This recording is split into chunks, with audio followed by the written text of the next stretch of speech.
No, no, no, no, no, no, no. इस vehicle से दूसरे को चार्ज कर सकते हो। अब वो कितना स्लो होगा, फास्ट होगा, उसका पता नहीं है, बट एक्चुअली एसयूवी तो कहीं से नजर नहीं आती है। अब वो ग्राउंड क्लियरेंस क्या इंडियन रोड्स के लिए इनफ होगा? यहाँ पे आपने 16 एम्प का वो तो दे दिया है कि आप सॉकेट लगा लो, पर मैं अपने लैपटॉप को कहाँ रखूँ? यहाँ पे रख के काम चलाना पड़ेगा फिर मेरे को। ये वाला जो पार्ट है सेंट्रल कंसोल, ये ऐसा लगता है कि फ्लोटिंग टाइप है, कनेक्टेड नहीं है, काफी कॉन्सेप्ट कार लाइक। ये जो है ये है किया की ऑल इलेक्ट्रिक कार, जिसे कि किया बुला रही है एसयूवी क्रॉस, बट देखने में एक्चुअली एसयूवी क्रॉस जैसी लगती नहीं है। It looks like a bigger hatch with some crossoverish touches, तो वो आपको देखने में नजर आ रही है। अब देखने में कैसी है आप मुझे बताइए, बट फॉर श्योर अगर आप पहली बार देखोगे तो आप मुड़ के तो देखोगे, तो वो चीज़ डेफिनेटली इसमें है। उसके अलावा क्या है, क्यों इसका माहौल पूरी दुनिया में बनाया जा रहा है, बहुत सारे अवार्ड इसने जीते हैं, ऐसा क्या है, वो सब चीज़ों के बारे में आज हम बात करने की कोशिश करेंगे, और कितनी रेंज और परफॉर्मेंस आपको ऑफर करेगी उसके बारे में बात करेंगे। नमस्कार, खमागणी देवियों से जुनो, my name is Vikas Yogi, you watching S studio, and here is everything that you need to know about the Kia EV6। तो फर्स्ट थिंग्स फर्स्ट, भैया कीमत कितनी होने वाली है? कीमत का एक्चुअली अभी हमें पता नहीं है, बट हम उम्मीद कर रहे हैं क्योंकि ये कंप्लीटली बिल्ट अप यूनिट आएगी, मतलब इंपोर्ट होएगी तो उस पर इंपोर्ट ड्यूटी ज़्यादा लगती हैं, भारत में से नहीं बना रहे हैं। इसकी कीमत जो है वो 65 से 70 लाख रुपए के आसपास होनी चाहिए। दो वेरिएंट्स में अवेलेबल होगी, एक रियर व्हील ड्राइव ओनली होगा जिसके अंदर रियर मोटर लगी होगी, और एक ऑल व्हील ड्राइव मॉडल होगा जो कि ये वाला मॉडल होगा, जिसमें कि दो मोटर्स लगी होगी, एक फ्रंट में लगी होगी, एक रियर में लगी होगी। एनीवे, उसके अलावा क्या है, डिज़ाइन अगर आप देखोगे एक्चुअली एसयूवी तो कहीं से नज़र नहीं आती है, एक क्रॉसओवर नज़र आती है, बट हाँ लंबाई या डायमेंशन की अगर आप बात करोगे तो लगभग 4.7 मीटर्स की लंबाई है। व्हील बेस जो है वो 2900 मिलीमीटर्स का है, which is pretty good.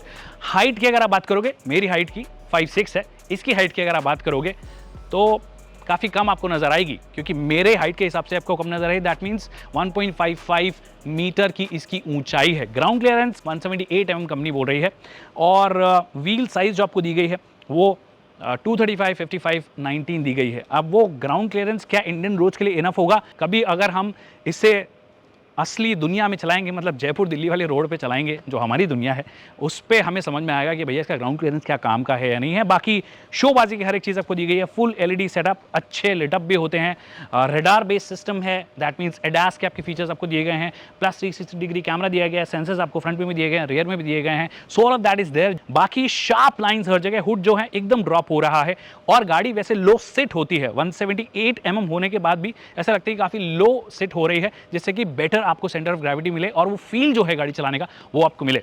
In fact बहुत सारी जगह पे एरोडायनामिक्स का बहुत ज़्यादा ध्यान रखा गया है, क्योंकि वो ड्रैग कोएफिशिएंट को कंट्रोल आपको करना होता है, तो ज़्यादा बेटर, जैसे कि यहाँ से भी अगर आप देखोगे तो एयर पास होती हुई नजर आएगी। यहाँ पे पूरी लाइंस जो हैं पीछे की तरफ जो रेज होती हुई यहाँ से जो जा रही है, अगेन एरोडायनामिक में मदद कर रही है, और ये फ्लश टाइप के डोर हैंडल्स आपको दिए गए हैं।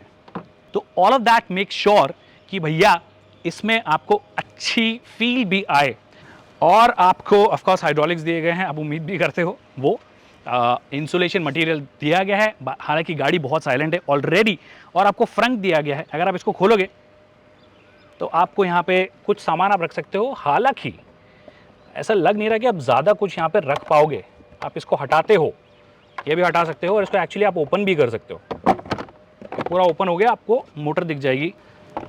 बाकी जो रियर व्हील ड्राइव वाला जो मॉडल है उसके अंदर भी एक्चुअली ज़्यादा फ्रंट नहीं दिया गया जो कि दिया जा सकता था, कि उसके अंदर फ्रंट में आपको वो जो मोटर होती है वो नहीं नज़र आती है।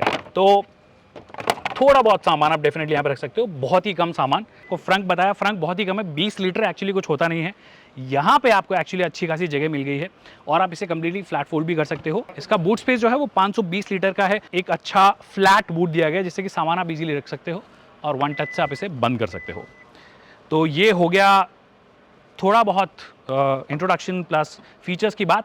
अब अंदर चलते हैं, देखते हैं क्या कुछ आपको दिया गया है। अंदर आते ही जो चीज़ आपको फील होगी वो ये है कि जो मटेरियल सिलेक्शन है वो एक्चुअली टॉप नॉच है, और जैसे कि मैंने शुरुआत में बताया कि 65-70 लाख की गाड़ी आने वाली है, तो आप वो उम्मीद भी करते हो, but definitely it stands out. जैसे कि ये ना, ये वाला जो पार्ट है सेंट्रल कंसोल, ये ऐसा लगता है कि फ्लोटिंग टाइप है, कनेक्टेड नहीं है, काफ़ी कॉन्सेप्ट कार लाइक है। यहीं पे EV ऑन ऑफ करने का बटन है, मतलब जो इंजन अपन जो ट्रेडिशनल जगह पे बटन रखते हैं इंजन ऑन ऑफ का, उसकी जगह ईवी ऑन ऑफ का है। फिर यहाँ पे आपको बहुत सारे बटन्स दिए गए जिसमें आप आपकी वेंटिलेटर सीट्स या हीटिंग सीट्स जो भी हैं वो आप एडजस्ट कर सकते हो। फिर यहाँ पे आपको इसी कंट्रोल के बटन दिए गए हैं, डुअल जोन क्लाइमेट कंट्रोल आपको दिया गया है। मटीरियल जहाँ पर भी यूज़ हुआ है बहुत अच्छा लग रहा है, और साथ में अच्छी बात है रिसाइक्लेबल है, सस्टेनेबल है, उन मटेरियल से यूज़ हुआ है जो वेस्ट मटेरियल है उससे यूज़ हुआ है, और बहुत ही सुंदर टेक्सचर ये निकल के आ रहा है। हालांकि ये जो सीट है ये लेदरेट दी गई है, बट जो फाइनल मॉडल आएगा उसके अंदर जो सीट्स आएंगी वो भी रिसाइक्लेबल मटेरियल से ही आने वाली है। यहाँ पे अच्छा खासा आर्मरेस्ट है, स्पेस की कोई कमी नहीं है यहाँ पर ना, मतलब आप लिटरली बहुत सारा सामान रख सकते हो। स्पेस के लिए यहाँ पे बहुत ही वेल प्लान्ड है, वेल थॉट आउट है। तो यहाँ पे बहुत सारा सामान है। 12V 180 वाट का पावर सॉकेट है, फिर एक fast charger USB type C है, टाइप C यहाँ है, फिर एक टाइप A यहाँ है। सीट्स के ऊपर टाइप A दिया गया, और अगर आपको लैपटॉप पे काम करना है तो आपके लिए यहाँ पे एक 16 एम्प का आपको सॉकेट दिया गया है। इसमें आप 3 पिन लगा सकते हो, और अपने लैपटॉप पे काम करना हो या कोई डिवाइस चार्ज करनी हो तो वो भी कर सकते हो। बाय द वे इसके अंदर व्हीकल टू लोड और व्हीकल टू व्हीकल टेक्नोलॉजी भी आती है। जब आप चार्ज करते हो तो आप इसी में अगर कुछ बैटरी बची हुई है किसी दूसरे व्हीकल में जो कि सेम टेक्नोलॉजी सपोर्ट करता है, तो उस केस में आप क्या कर सकते हो, उस केस में आप इस व्हीकल से दूसरे को चार्ज कर सकते हो। वो कितना स्लो होगा फास्ट होगा उसका पता नहीं है, बट एक दी गई एडिशनल चीज़ की एटलीस्ट उसकी हेल्प हो जाएगी। और व्हीकल टू लोड जो है, मतलब कुछ अप्लाइंसेज हैं जो आप ट्रैवल कर रहे हो, मान लीजिए आपको चाय बनानी है, कॉफ़ी बनानी है, तो ऐसे अप्लाइंसेज जिसमें आपको प्लग करना हो तो वो आप प्लग करके वो सब चीज़ें कर सकते हो, और कुछ इक्विपमेंट्स भी चलाने तो वो भी आप कर सकते हो। That is thoughtful touch. ये ऑलमोस्ट सिमिलर हम टाटा ने अभी रिसेंटली अनाउंस किया है, यहाँ पर ये ऑलरेडी टेक्नोलॉजी दी गई है। बाकी steering wheel feels really great to hold, बोलने की बात ही है। टिल्ट टेलीस्कोपिक एडजस्टमेंट आपको दिया गया है, फील्स नाइस एज वेल। यहाँ पे ड्राइव मोड का बटन दिया गया है, 3 ड्राइव मोड्स आपको मिलते हैं, मैं आपको परफॉर्मेंस में उसके बारे में बताऊंगा, but eco normal sport mode दिया गया है, यहाँ से चेंज कर सकते हो आप। बाकी बोलने की बात ही नहीं है, एडैप्टिव क्रूज कंट्रोल, एडास के फीचर्स जो हैं वो सब आपको दिए गए हैं। और एक बहुत अच्छी चीज़, मेरिडियन का आपको म्यूज़िक सिस्टम मिलता है, सराउंड म्यूज़िक सिस्टम है, 14 स्पीकर्स का सिस्टम आपको मिलता है। आवाज़ जो है वो बहुत अच्छी है। मेरिडियन एक्चुअली बहुत सारे प्लेस के साथ में काम करता है, जैगुआर लैंड रोवर के साथ में भी काम करता है, और यहाँ पर इन लोगों ने भी सेम कंपनी से कोलैबोरेट किया है अब वो सब चीज़ें करने के लिए। बाकी the seat feels really nice to sit. Electrically आप एडजस्ट कर सकते हो, मेमोरी फंक्शन आपको दिया गया है। और ये जो आप देख रहे हो पीछे, ये पेडल शिफ्टर्स नहीं है, ये रीजन लेवल्स हैं, और रीजन लेवल्स के बारे में हम ऑलरेडी प्रीवियस वीडियोस में बता चुके हैं। बट इन शॉर्ट किस तरीके की ब्रेकिंग, सिंगल पेडल ऑपरेशन से आप काम चला सकते हो। बेसिकली अगर मान लीजिए रीजन लेवल 4 मैंने कर दिया है, और मैं चाह रहा हूँ कि सिर्फ मैं एक्सेलरेटर दबाऊँ, जब मैं हटाऊँगा तो ऑटोमेटिकली ब्रेक अप्लाई हो जाते हैं। फिर जो मेन ब्रेक होते हैं, अगर आपको हार्श कंडीशन, कुछ ऐसी कंडीशन है जब आपको ज़रूरत पड़ी तभी आप दबाइए, अदरवाइज स्लो डाउन ऑटोमेटिकली हो जाती है। बाकी all the button touches and all of this is definitely very fine। मेरे जो कलीग हैं राज, उन्होंने भी बैठ के देखा था, और उनके हिसाब से सीट एडजस्ट है वो 5'11" है, तो मैं एडजस्ट नहीं करता हूँ, उनके हिसाब से देता हूँ, क्योंकि मेरे जैसी हाइट 5'6" बहुत कम लोगों की होती है। पर उससे जाने से पहले आपको एक और चीज़ बता दूँ, वायरलेस चार्जिंग आपको दी गई है, फिर ऑटो होल्ड फंक्शन दिया गया है, ये एक सुंदर सा डायल दिया गया है जिसमें कि आप रिवर्स, न्यूट्रल और डायल मतलब ड्राइव मोड ऑन कर सकते हो, और P अगर दबाओगे तो पार्किंग मोड में ये चीज़ चली जाएगी।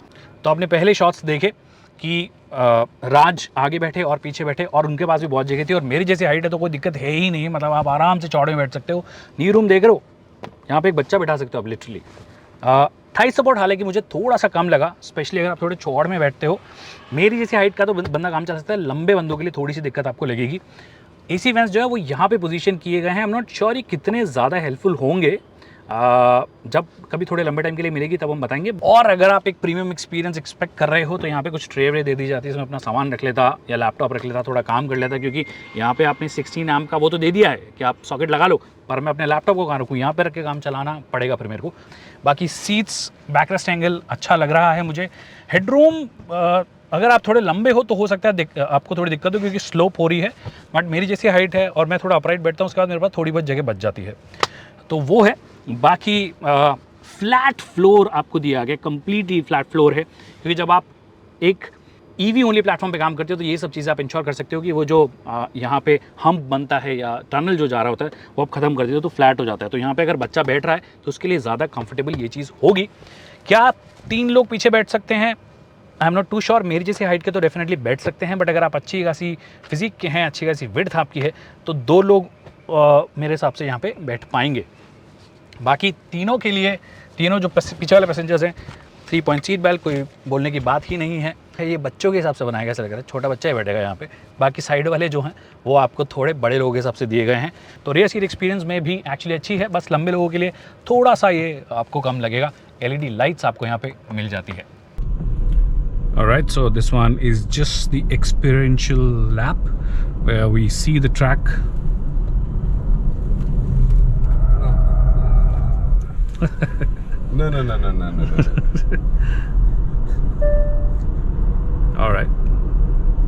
Since it is an all-electric, all-wheel drive car, EGMP platform पे बनी है, आयोनिक इस पे ऑलरेडी बनी हुई है, तो जो पहला फ़र्ज़ हमारा बनता है वो है कि भैया इसका थोड़ा बहुत परफॉर्मेंस के बारे में बात की जाए। और जब आपको जगह मिल जाए बुद्ध इंटरनेशनल सर्किट जैसी और गाड़ी की पावर हो लगभग 335 PS और 605 न्यूटन मीटर्स, तो आप ट्राई करते हो कि भैया you basically floor it. But मैं अभी एक धर्म संकट में हूँ, मेरे पीछे कुछ लोग लगे हुए हैं, मतलब वो टीम से हैं बेसिकली किया कि जो कि बोल रहे हैं कि आप ज़्यादा इसको पुश नहीं कर सकते, बट ये स्ट्रेट से हम पुश करेंगे। And let me put it in the sports mode and you just, आप देख सकते हो HUD डिस्प्ले में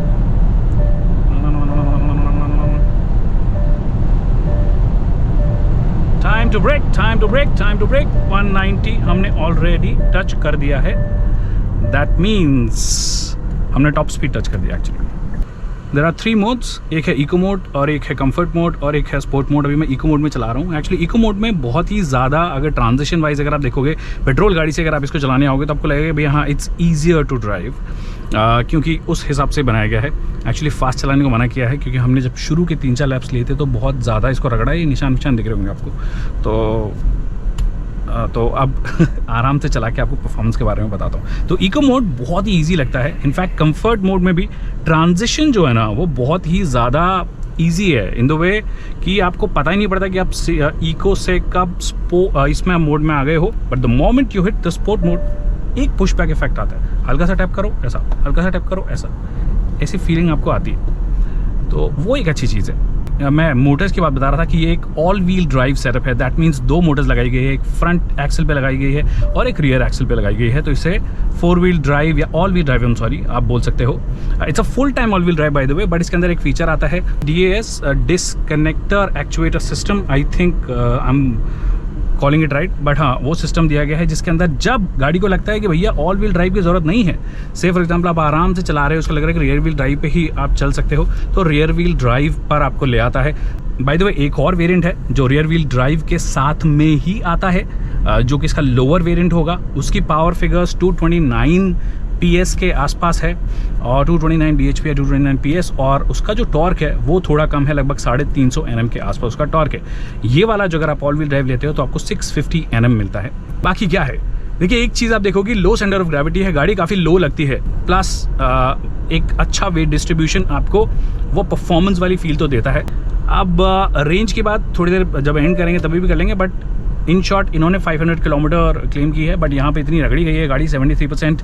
इको मोड में भी ये कितना बता रही है हमें, 244 किलोमीटर बता रही है, बट आप इसको अनरियलिस्टिक, मतलब इसको मानिए कि भैया इससे तो बहुत ज़्यादा आप अचीव कर पाओगे, क्योंकि बुद्ध इंटरनेशनल सर्किट पे ज़्यादातर लोगों ने स्पीड टेस्ट ही करे हैं, हमने रीजन लेवल तो ज़्यादा कुछ टेस्ट किया नहीं है, सिर्फ दौड़ाया है और उसके बाद इतना दिखा रहा है। तो रियलिस्टिकली आई थिंक 20% का भी ड्रॉप होता है, तो 400 किलोमीटर की रेंज अगर आपको दे देती है with this kind of performance तो अच्छी बात है। Steering feels really nice.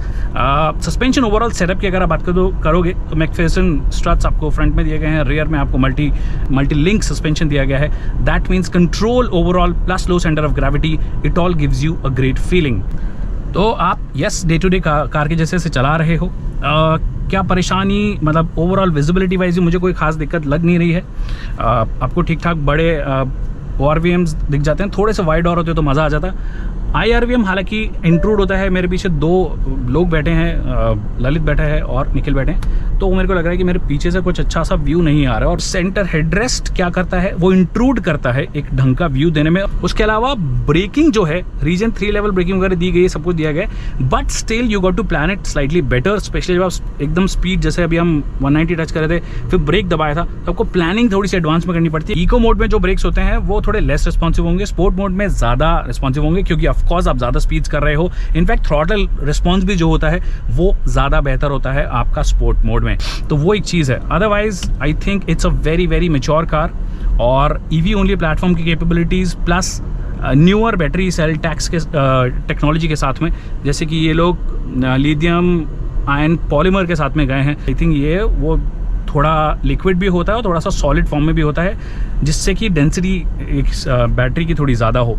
एक बात जो 10 to 80% चार्ज करने की जब ये बात करते हैं, और बात करते हैं कि 350 किलो वाट का अगर आपके पास में चार्जर है तो 18 मिनट में चार्ज हो जाएगी। अब ये चार्ज करने के लिए आपको शायद से किया कि हेडक्वार्टर्स जाना पड़ेगा, क्योंकि कहीं पर भी और आपको इतना फास्ट चार्जर मिलता ही नहीं। यहाँ पे भी इन्होंने जो सेटअप किया है वो 150 किलो वाट का है, जो कि ऑफकोर्स थोड़ा सा फास्ट है, बट जनरली जो इंडिया में हाईवेज पे सब मिलते हैं 50 किलो वाट वाले मिलते हैं, 30 किलो वाट वाले मिलते हैं। अब 30 किलो वाट वाले को भी हम फास्ट चार्जर बोल देते हैं, बट टेक्निकली वो डीसी स्लो चार्जर आप बोल सकते हो। But 50 kilo watt DC fast charger से 73 मिनट से लोग क्लेम कर रहे हैं, बट आई थिंक वो भी 10 to 80%, बट 0 to 80% अगर आप करोगे तो मुझे लगता है इजीली 2 घंटे के आसपास, 2-2.25 घंटे के आसपास आपको लगने चाहिए, क्योंकि बैटरी बैक बहुत बड़ा है। 77.3 किलोवाट आवर की बैटरी है, दैट मींस बैटरी बैक बहुत बड़ा है। और जो स्लो चार्जर ये इसके साथ में देते हैं, आई थिंक वो 2-3 किलो वाट का ही है, तो उससे अगर आपको चार्ज करना है तो आप चार्ज करके छुट्टियां बिताने जा सकते हो। मतलब लगभग 1.5-2 दिन के अंदर वो आपको चार्ज करेगा। और 178 mm का ग्राउंड क्लियरेंस है, बट वो ground clearance I don't know, मतलब वो ग्राउंड क्लियरेंस रियलिस्टिकली कितना होगा। अभी हम 4 लोग बैठे हैं, यहाँ पे कुछ बढ़िया गड्ढे वड्ढे होते तो वो शायद उसकी फीलिंग आ जाती, बट वो है नहीं हमारे पास में। 4 लोग बैठ गए, उनका सामान बैठ गया, तो वो इजीली 150 के आसपास आ जाएगा। Then you'll have to be careful जब आप बड़े स्पीड ब्रेकर्स, जो दानवा का स्पीड ब्रेकर्स हमारे देश में मिलते हैं, उसमें 0 to 100 करने में बाय द वे ये 5.2 सेकेंड्स लेती है, which is pretty fast considering it's a regular car, it's not a sports car, ठीक है। बट एक ज़माना हुआ करता था जब 5-5.5 सेकंड करने वाली गाड़ियाँ स्पोर्ट्स कार मानी जाती थी। तो अगर आप एक रेगुलर फन कार प्लस जब आराम से चलाना हो, तो उसके हिसाब से एक अच्छी गाड़ी आपके लिए साबित हो सकती है। आई थिंक ऑलमोस्ट सब कुछ मैंने कवर कर लिया है, बहुत ही कम टाइम के लिए हमने चलाई है। कभी जयपुर दिल्ली वाला हमें अगर मौका मिला तो फिर इसको ढंग से हम टेस्ट करेंगे। So what do I think about the Kia EV6? Actually एक काफ़ी मैच्योर और सीरियस एफर्ट लग रहा है किया की तरफ से कि वो ग्लोबल एक फुटप्रिंट बनाना चाह रहे हैं, ग्लोबल इम्पैक्ट क्रिएट करना चाह रहे हैं EV स्पेस में, और सीधे टेस्ला से या फिर जैसे फोर्ड मस्टैंग मैक ई आता है या मार्क ई आता है, उससे डायरेक्टली राइवल कर रहे हैं। तो उस लेवल का प्रोडक्ट क्या ये बना पाए हैं? एक्चुअली कई जगह पे सक्सेसफुल रहे हैं। Fast charging, ultra fast charging आपको ऑफर की गई है, बट हाँ, जैसे कि मैंने कहा था कि 350 किलो वाट का चार्जर भारत में है नहीं भैया, 50 किलो वाट का है, जिससे कि अच्छा खासा टाइम आपको लगने वाला है। बट अगर फ्यूचर उस तरफ जा रहा है, अल्ट्रा फास्ट चार्जिंग की तरफ, तो डेफिनेटली एक ऑप्शन है। एक जो बैटरी केमिस्ट्री है उसकी अगर आप बात करोगे, तो बैटरी केमिस्ट्री जो है वो इन्होंने पॉलीमर यूज़ किया है, लिथियम आयन पॉलीमर इन्होंने यूज़ किया है, जो कि हम यूजुअली नहीं देखते हैं। उसकी तरफ अभी चीज़ें चली रही है। हाफ सॉलिड हाफ लिक्विड, उस तरीके का एक हाइब्रिड टाइप का वो सोल्यूशन है, जो कि इनके लिए अभी तक काम कर रहा है। बट क्या वो सफल हो पाता है फ्यूचर में, क्या वो सस्टेनेबल है, क्या वो लॉन्ग टर्म यूसेज के हिसाब से सही है, वो तो एक्चुअली समय ही बताएगा। But overall it's a mature product, it feels really great to drive. और मुझे लगता है कि एटलीस्ट जो 100 यूनिट्स हैं वो ये उन जनता को, जो यंग एंटरप्रेन्योर्स हैं, या फिर वो यंग जनता जो चाहती है कि भैया थोड़ा फन टू ड्राइव भी मिल जाए, EV भी मिल जाए, तो वो मिल जाएगा। रेंज आप एक्सपेक्ट कीजिए कि लगभग आपको 400 के आसपास मिलनी चाहिए, क्योंकि यूरोपियन कंडीशंस और इंडियन कंडीशंस में बहुत फ़र्क है, क्लाइमेट कंडीशंस में बहुत फ़र्क है, तो वो आपको फ़र्क नजर आएगा। आपको क्या लगता है EV6 के बारे में, मुझे कमेंट सेक्शन में बताइए। अगर वीडियो पसंद आया तो इसे लाइक करना और शेयर करना ना भूलिए। अगर कोई सवाल हैं जो कि रह गए हैं तो कमेंट सेक्शन में पूछ सकते हैं। Thank you so much people for watching this video.